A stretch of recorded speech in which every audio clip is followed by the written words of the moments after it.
Hey there! So right up front is the device itself, and this year is 2018.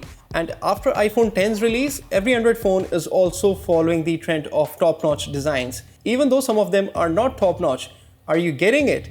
But this is the OnePlus 6, and it has to be the most popular mainstream phone for stock Android enthusiasts. There is this plastic case to protect the phone from damage, and it's a very tight case, and on the first day of use the paint came off from the edge of my phone. So be careful with that. There is your 1 meter long USB-C to USB-A cable for dash charging, and the last thing is this fat ass dash charger.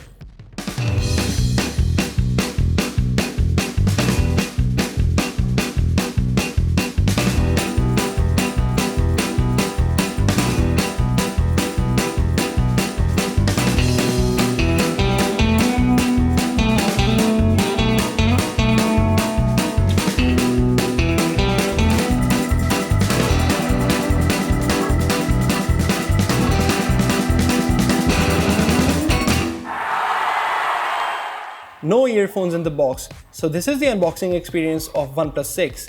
And if you're in a hurry to buy this phone, then there are links given below to buy this phone from Amazon.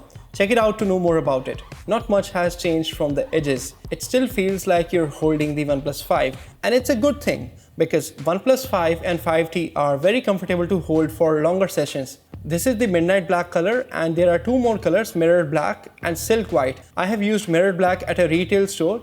It's a fingerprint mess. That is why I chose this color, and it has matte finish on the back. Even though this phone has a glass back, they did not include wireless charging. More on that later in my full review. So the biggest change in the design is the display itself. First impressions of this phone are very early to judge for me because this is my first notch designed phone. And right now I'm not feeling sad or angry over this design. And by using it for next few days, it will give me more better experience that how this notch feels in my daily life. But there is even a way to disable this notch, which I'll be testing that too. This phone right here is running on the latest Android Oreo version of 8.1.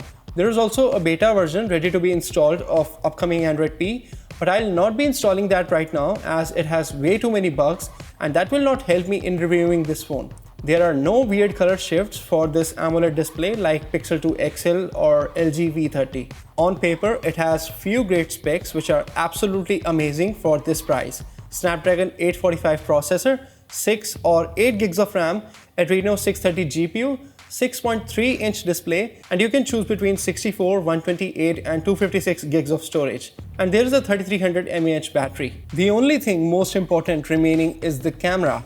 And this is the thing which will make or break this phone. So this is a dual camera setup with 16 megapixel sensor, which also has image stabilization, and a secondary 20 megapixel sensor. In the meanwhile, I took few shots to know how it performs.